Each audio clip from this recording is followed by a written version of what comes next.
UP में vision 2047 को लेकर विधानसभा के अंदर 24 घंटे की मैराथन चर्चा हो रही है। योगी सरकार ने अपने काम गिनाए और 2047 के लिए टारगेट भी बताया। उड़ने वाली कारों से लेकर तैरने वाली कारों तक अपने सदन में सपने भी दिखाए गए। किसान, नौजवान, शिक्षा, स्वास्थ्य, हर क्षेत्र को लेकर दावे भी किए गए।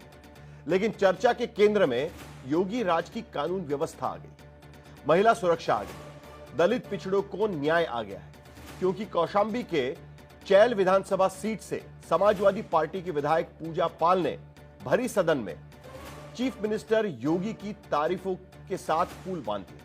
2005 में अतीक अहमद के भाई को चुनाव में हराने के बाद जिस राजू पाल की हत्या की गई थी, उनकी पत्नी ने, पूजा ने, विधानसभा में बार बार अतीक के दहशत के साम्राज्य के खात्मे को लेकर अपने क्षेत्र की पीड़ित जनता की तरफ से बार बार योगी आदित्यनाथ को धन्यवाद कहा।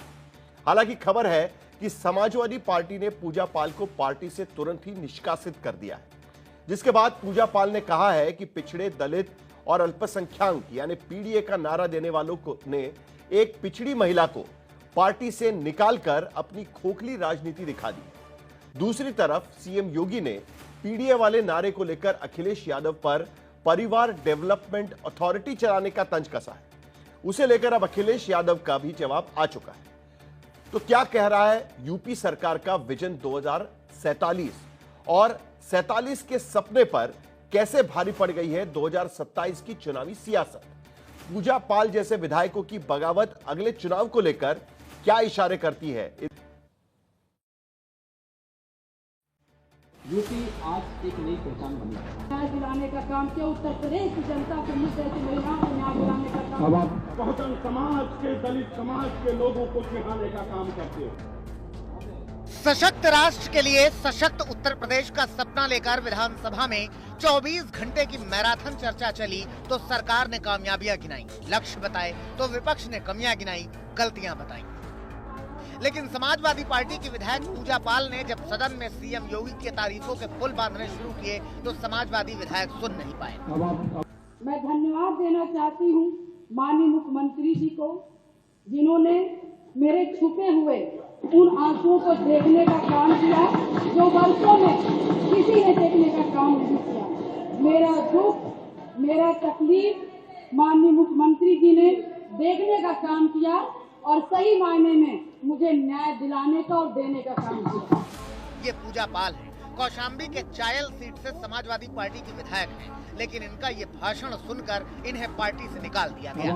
मुझ जैसे पता नहीं कितने प्रयागराज में पीड़ित परिवार को माननीय मुख्यमंत्री जी ने ऐसे अपराधियों को दंड दे करके उनको न्याय दिलाने का काम किया है। और कल शायद मेरी प्रयागराज की जनता मुझे सुनेगी तो वो लोग भी माननीय मुख्यमंत्री जी को धन्यवाद देने का काम करेंगे पुनः दोबारा। दरअसल पूजा पाल साल 2023 में प्रयागराज में हुए गोलीकांड में मारे गए गवाह के बाद सीएम योगी के 2023 फरवरी में सदन के अंदर दिए गए उस बयान का जिक्र कर रही थीं, जिसमें सीएम ने माफिया को मिट्टी में मिलाने का बयान दिया था और साल भर के अंदर माफिया को मिट्टी में मिलते देखा गया। अतीक और अशरफ दोनों मारे गए।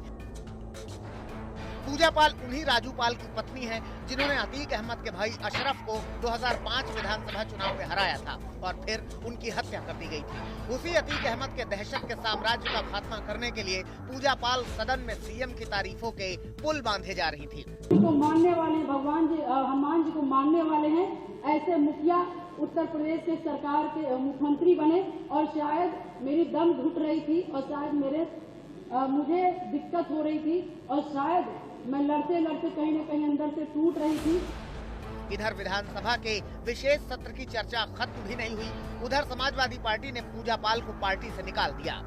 कि वो समाजवादी पार्टी से विधायक थी, अगर इतना ही उन्हें वो था तो शायद समाजवादी पार्टी में उन्हें आना नहीं चाहिए था।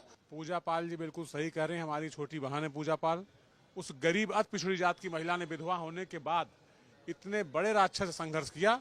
हम पूजा पाल जी को सलाम करते हैं। पहले तो समाजवादी पार्टी ने पूजा पाल को बोलने नहीं दिया, उनको बोलने पर ही आपत्ति करी और कई मिनट तक इसको झगड़ा झंझट शुरू रखे। उन जो पीड़ा उसके वर्षों वर्ष से मन में भीतर थी, उस पीड़ा को भी उन्होंने व्यक्त किया और पीड़ा को जो शांत किया माननीय मुख्यमंत्री जी ने एक्शन लेकर अतीक अहमद के खिलाफ, तो उसके कारण उसको जो रिलीफ मिली है उस भावना को भी उन्होंने सदन के सामने व्यक्त किया है।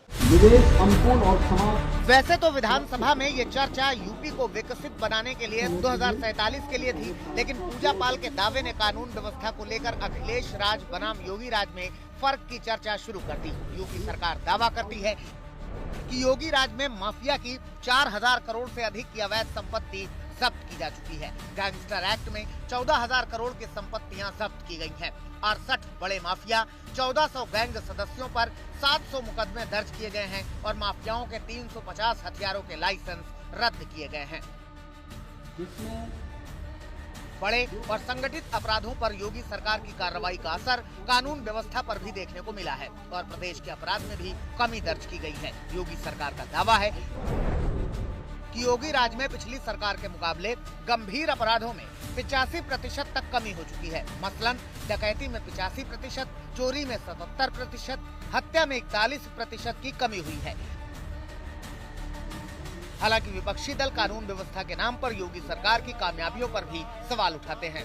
विपक्षी दलों का कहना है कि योगी राज में आम लोगों को अपराध से बहुत ज्यादा राहत नहीं मिली है, क्योंककि नेशनल क्राइम रिकॉर्ड ब्यूरो के आंकड़े कहते हैं कि साल 2012 में जिस यूपी में 4966 हत्या, 1963 बलात्कार और 8878 अपहरण के केस थे, वो 2017 में 4324 हत्या, 4246 बलात्कार और 19921 अपहरण के मामले दर्ज हुए थे। और फिर योगी राज में भी 3491 हत्या, 3690 बलात्कार और 16263 अपहरण के मामले दर्ज हुए थे।